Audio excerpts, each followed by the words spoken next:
Hello, Sir JR. Kamusta po? Redmond Toys Raymond here. So, ito sir, unboxing and testing natin sir yung unit na order nyo. The WE Glock 17 Gen 5 Airsoft Gas Blowback Pistol. Okay. So, yan sir. Ito yung download nyo na yung manual, QR code sa website ni WE. Okay, so ito yung unit. Okay, so what comes in the box or ano mga inclusion ng unit? The unit, the magazine, dalawang backstrap, okay, and the pin for the backstrap, okay. So yung pin yung maiksi itong mahaba na to, ito yung parang taga-push ng mga pin. So ang gagamitin mo para dito sa backstrap ito is yung mas maiksi dito. Yung nakakabit kasi dito, mas maiksi pa dito. Okay? So yun, ganoon siya. Kung sakasakali lang naman gusto mong gamitin itong backstrap. Ako kasi hindi... Depende kasi sa kamay mo yung sukat. Ako kasi hindi ko kailangan. So, pero okay lang. Magagamit ko pa rin kahit na nagkabit ako. Pero, parang okay naman kahit na wala na. Okay? So, yun. Right. So, ito yung unit. Okay, yan. Gen 5. Alright.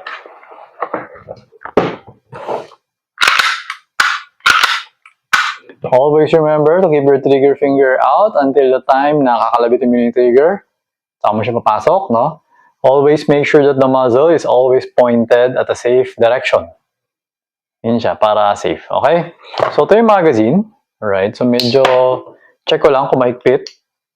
Okay, mahigpit. Mahigpit din. Okay, so wala tayong gagawin dyan. Kakargahan na natin ng gas. So, makapansin mo, may technique tayo, no? Kung nagkakarga tayo ng gas, malapit yung kamay ko. Okay? Yan. Ngayon, lagyan natin ng bala. So, ang ginagawa kong technique is every time na naglalagay ako ng bala, naglalagay din ako ng gas. Naglalagay ako ng bala, naglalagay ako ng gas. Okay, so, pag maglalagay kayo ng gas, siguro mga 1 second o 1.5 second lang. Ganun. Konti lang. Huwag kayong matagal, huwag nyo pupunuin. Meron akong video dun sa isang channel natin, pwede nyong panoorin yun. Meron akong explanation dun. Okay? So, yun. So, ito, lagyan natin. Dito ako madalas naglalagay. Pero, dun sa loader na kasama, meron namang adapter. Pwede rin naman kayo dito na sa iba mo maglagay. Okay? Kapag, ang problema kasi sa ginagawa ko, minsan inaayos ko pa. Kapag dito ka kasi nag-feed, nagpapasok, hindi mo na kaya kailangan ayusin, nakaayos na siya automatic. Okay, yun nga lang. Kasi ako, hindi ko ugali na naglalagay dyan. Gusto ko dyan nung lumalabas. Ayoko nagpapasok. Yun lang. I guess mo, para mas matagal mag-wear out, na mabawas yung wear and tear niya. Okay? So yan, lagyan natin ng 8 pieces. Nilagyan ko ng gas, no? Okay. Lagyan natin ng gas. Kalimutan. So, ito, Chrono 00. Test fire na natin. Inserting the magazine. Yun yung BB. Release. Okay? Firing. Solid. Usual. 354.4.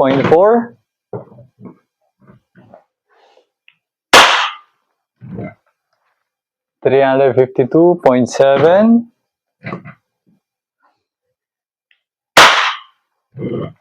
347.2.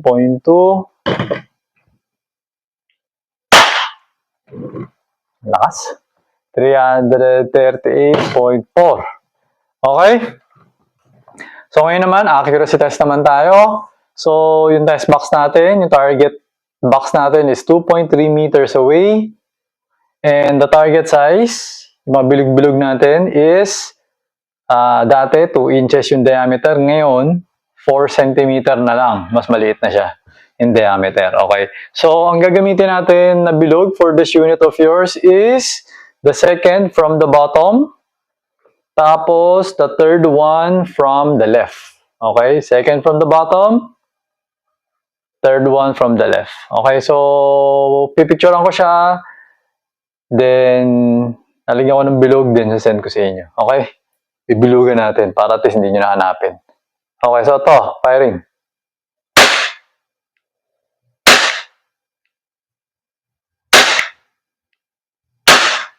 Okay. So, halos isang butas lang. Actually, hindi mo siya isang butas eh. So, halos magkakalapit kasi, kaya ng tendency lumaki yung butas. Okay? So, yun. Send ko sa picture. Yan, nag-open na yung slide. Wala nang bala. Okay, removing the magazine. So, para bumalik siya, you just pull back the slide. Okay, avoid pushing this. Pwede naman, actually, pag kasi bago naman yung unit mo, gusto mo, try mo, pero avoid kasi nga mapupudpud yung kanal. Pag napudpud yun, hindi na siya mag-open slide kasi napudpud na eh. Okay, so para bumalik siya, you just pull back the slide, sarili bababa yung slide catch, and then release this. Tapos hammer down. Okay, hammer down while the muzzle is pointed at a safe direction. Okay? So, ayan.